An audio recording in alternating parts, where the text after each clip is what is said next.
Kim. This will be the last question before we move to closing statements. Supervisor Kim, this question is start with you. Supervisor Kim, you have called for the removal of the police chief, sir, and Supervisor Weiner, you have not. Can you each explain your position on this issue, and we'll start with Supervisor Kim. Sure. This was actually a very hard statement for me to have made 2 days ago. I like Chief Sir a lot. He has served the city ably over the last 30 years, and I believe he was the right choice when we brought him in 2011 in an department that felt largely fractured and wanted to see one of their own rise into leadership. And when the hunger strikers asked me 2 weeks ago for the removal of Chief Sir, I did not think that that was how reform happened, and I said that we need to focus on actual reforms to the police department, not just on the leadership. But then during those 2 weeks, they said, well, what reforms? So we went and we asked a number of experts throughout the city on what they'd like to see. And what they said to us was that the reforms are largely already in place in our police department general orders, and they're not being implemented today. That comes from leadership. We need to see folks that can say, we're going to implement the reforms that we have in place. And the second example I'll bring up is this very week, SFMTA saw one of their off-duty Thank you, Supervisor Kim. Thank you, Supervisor Kim. Okay, Supervisor Weiner. Thank you. You know, it's interesting. So I want to thank Supervisor Kim for being transparent about it. Basically, from 1 week to the next, she went from thinking that firing the chief will not move forward police reform to all of a sudden thinking this is how we're going to move forward police reform. We just fire the chief.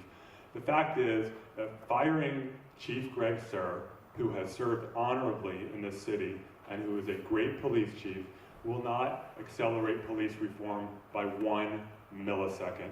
It will only slow it down.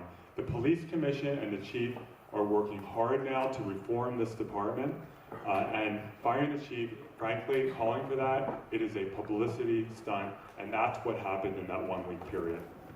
30 seconds, Supervisor Kim. Sure. In the same week, we saw SFMTA see one of their off-duty minibus drivers hurl racial epithets at one of their residents. That very day, they called to fire that driver. We have not seen that type of leadership in the police department. And that and the Blue Ribbon Task Force, where they found serious deficiencies, where hiring was arbitrary, where discipline was opaque, all of those things convinced me that we need to see new leadership now. And in fact, even if Chief Sir can lead some of these reforms, I think even he would agree, given how divided our communities are, that he's not going to be able to do them as quickly and as effectively as a new leader can. Thank you, Supervisor Kim. Okay, we're going to go ahead now and move to closing statements. And Supervisor Kim, we'll start with you, and you have 2 minutes.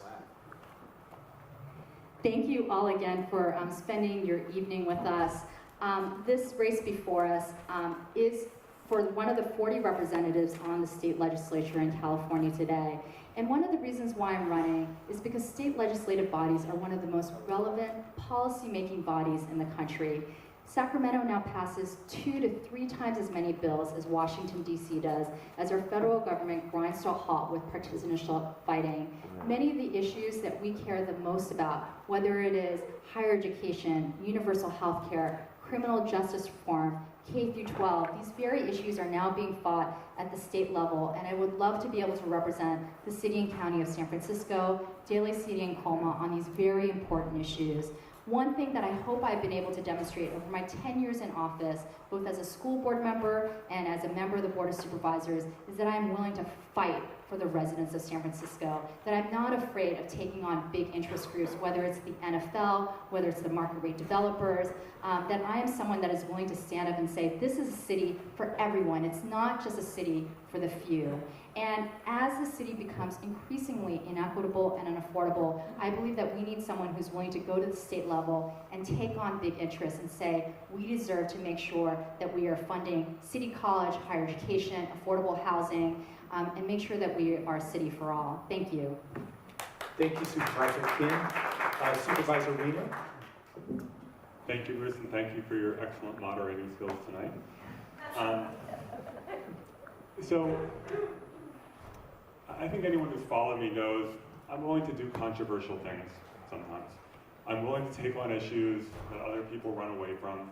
I'm willing to sometimes just acknowledge that people are going to be mad at you on this day or that day. But I think that even my harshest critic would acknowledge that I work unbelievably hard, that I finish what I start, that I know how to take on difficult legislation that others haven't been able to get done, and find a way to thread the needle to move it across the finish line. And they would tell you that I am open door, that I am honest and straightforward, and that I don't go and say one thing to one person and another thing to another, and you will never have to guess where I am on an issue. We only have one chance to get this right. San Francisco used to have a bunch of state senators. We have one now, San Francisco and Northern San Mateo County. One shot to send someone to the state senate to be one of the most powerful policymakers in California, to make sure that we get better support for world-class public transportation, to make sure that the state is ensuring affordable housing everywhere, to make sure that everyone has access to health care, and that we don't just let the insurance companies undermine the Affordable Care Act with excessive copays. One shot to send someone who is going to not just talk about the drought and climate change, but is going to fight like a dog to make sure that we drag our 19th century water system into the 21st century, and that we continue to aggressively move towards clean energy. One shot is all we get. I am asking for your vote and for your support because I have proven over and over again that whether or not you agree with me on 100% of the issues, I know how to get things done. It is a hard environment up there. It is a gauntlet to get any important legislation through. I'll be able to deliver for our city and for our region. Thank you. Thank you, Supervisor Weiner. So let's, I'm going to turn it back over to Peter, but I thank you so much for making my job moderating so easy. And please give both candidates a